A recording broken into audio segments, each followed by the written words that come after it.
Baik, kita akan kembali lanjutkan pembahasan kita malam hari ini pemirsa mengenai bagaimana kemudian proses penyidikan atau pengusutan kasus penembakan bos rental mobil yang masih terus berlangsung karena ada kemudian perbedaan narasi ini Mas Fahmi. Ada kemudian narasi soal pengeroyokan yang kemudian membuat para oknum anggota TNI ini harus membela diri. Tapi ada narasi yang berbeda juga, tidak seperti itu. Nah, bagaimana kemudian melihat hal ini Mas Fahmi?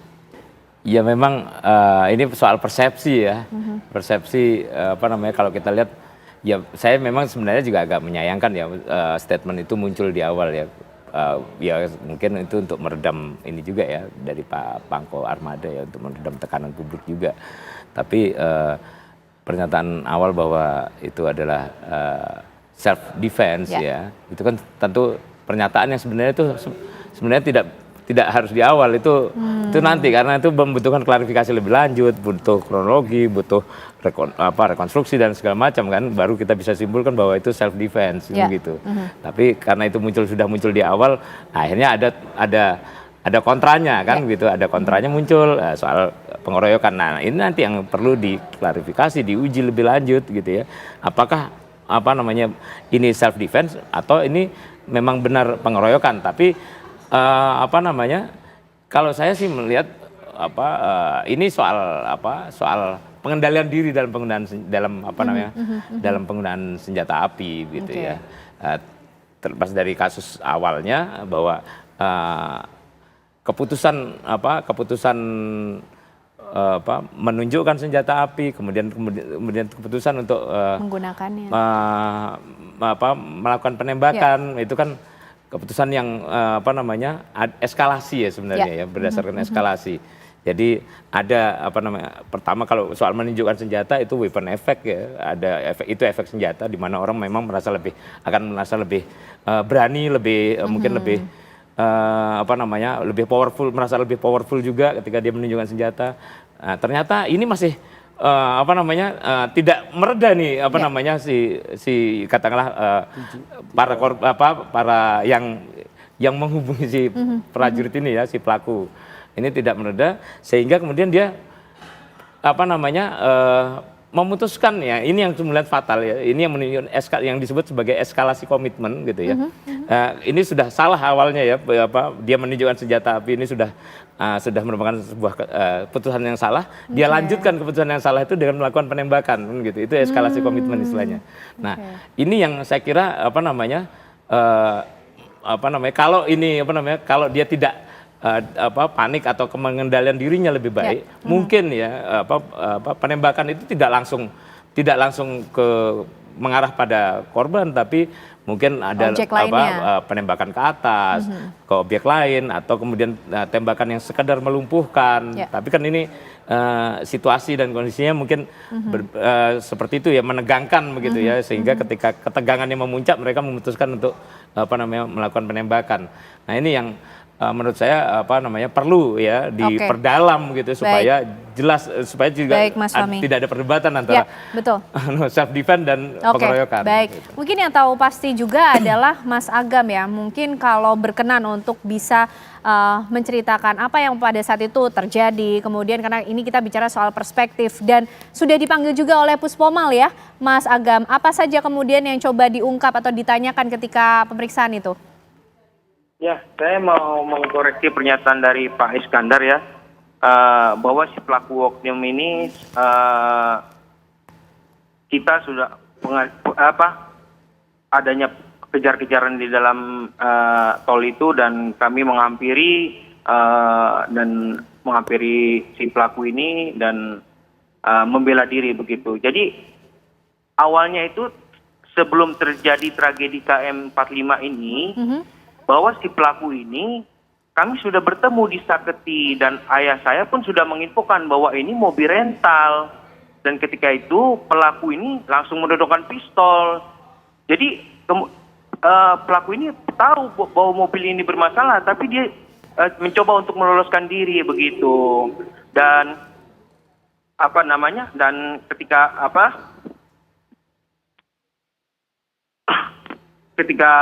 pada saat di tol KM 45 ini pasti pun dia sudah mengetahui bahwa kita ini bukan dari pembegal atau dari apa. Kita ini pemilik mobil yang ingin mengamankan mobilnya sendiri begitu. Jadi asumsi dari pengeroyokan itu pun tidak ada. Kami hanya mengamankan orang yang membawa menodongkan senjata api di awal kami memberhentikan mobil kami di Saketi begitu. Oke, baik. Nah Mas, waktu kemarin kemudian dipanggil juga di Puspomal, apa yang coba digali atau dipertanyakan di situ Mas Agam? Ya, kami sudah datang ke Puspomal dan sudah dimintai keterangan. Dan kami mengatakan bahwa tidak ada itu pengeroyokan.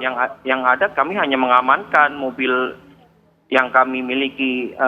Dan kejahatan ini pun sangat terstruktur ya. Di mana ada orang membeli mobil yang harganya jauh di bawah pasaran.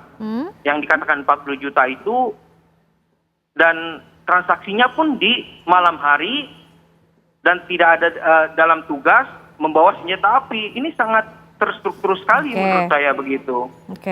Oke, baik Mas Agam. Pak Iskandar bagaimana? Ini penjelasan dari Mas Agam seperti itu. Tapi informasi yang diperoleh Pak Iskandar mengenai bagaimana peran keterlibatan dari 3 oknum anggota TNI ini seperti apa? Ya, jadi kalau saya menyampaikan di sini kan Mas Agam dari Dan Puspomal kan sudah mengatakan dia akan gelar nanti semuanya bagaimana kejadian yang sebenarnya.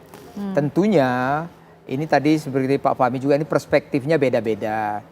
Ya, kita tunggu semuanya supaya semuanya terang benderang. Namun di sini saya garis bawahin ya, alangkah indahnya pada saat 7 orang ada saksi mengatakan kejar-kejaran mobil, kalaulah itu ada petugas di situ mendampingi Mas Agam, saya yakin ini semua beda ceritanya. Nah, kita lihat sekarang kehidupan sehari-hari. Jam 10 malam orang naik sepeda motor dibegal. Jam perempuan dirampok, semua dirampok. Bagaimana penegak hukum kita? Ya kan? Mungkin saja di benak seorang prajurit TNI, ya. Begitu dia diuber 7 orang, dia mungkin bisa pandangannya dengan Mas Agam. Walaupun sudah ketemu, memang tadi dikatakan sudah ketemu. Ini kan semuanya bisa nanti diklarifikasi setelah ada gelar semuanya, Mas ya. Di sini yang saya garis bawahi, alangkah indahnya. Ini saya sampaikan kepada semua pemirsa yang ada di seluruh Indonesia. Manakala ada seperti ini, alangkah indahnya supaya semuanya baik, bawalah petugas. Jangan mengejar sendiri, karena itu resikonya seperti ini. Kita akan turut berduka yang dalam, tapi mari kita hindarin seperti ini. Ini pasti sebuah pembelajaran ya Pak Iskandar. Ini pembelajaran bagi kita semuanya. Tapi informasi yang dimiliki oleh Pak Iskandar sendiri mengenai kemudian bagaimana peran ataupun juga keterlibatan dari 3 oknum anggota TNI AL ini seperti apa Pak dalam kasus ini? Ya, jadi kan ini kalau saya ambil semuanya narasi-narasi dari Dan Puspom itu kan ini dikatakan kan mereka ini membeli mobil ya. Tadi dikatakan Mas Agam juga. Ini kan sebenarnya ini kalau kita kupas atau kita lihat secara holistik tadi ya. Ini ada katakanlah si A rental mobil tapi kan nggak dikembalikan, malah dia jual ke orang, dipalsukan suratnya semuanya. Dipalsukan, kenalah dijual dulu 25 juta nih pertama kepada seseorang. Seseorang ini mengambil untung, dia jual 40 juta kepada oknum angkatan laut ini. Nah, memang tadi sudah dikatakan Mas Agam bahwa ini adalah mobil rental. Tapi kan namanya seseorang, dia sudah mengeluarkan uang. Apalagi yang mau mengambil ini kan mungkin orang yang tanda petik ini ya, tanda petik ya Mas Agam ya. Dia kan mungkin masih ragu-ragu juga, ya kan. Saya bukan membela karena saya angkatan laut, enggak. Saya sendiri juga kalau ada orang mengatakan begitu, saya sudah beli, tapi memang surat menyuratnya tidak lengkap, terus akan diiming-iming, akan mendapatkan surat aslinya, dia jadi bertahan gitu karena uangnya sudah keluar. Saya bukan membela, saya katakan. Kita sendiri juga mungkin akan memprotek bila mana ada orang yang akan merampas di tengah jalan. Tapi kalau saya katakan tadi dibawalah petugas, saya yakin beda. Beda, semuanya akan dingin semuanya. Disitulah kejadian ini, apalagi dia, ya maaf aja, Panglima Pangko kan sudah mengatakan ya, Pak Laksamana Madya Deni, dia ini anggota Kopaska, ya kan, dia punya naluri tempur yang sangat tinggi, 7 lawan 3, ya kan, dia mungkin akan membela, mungkin demikian.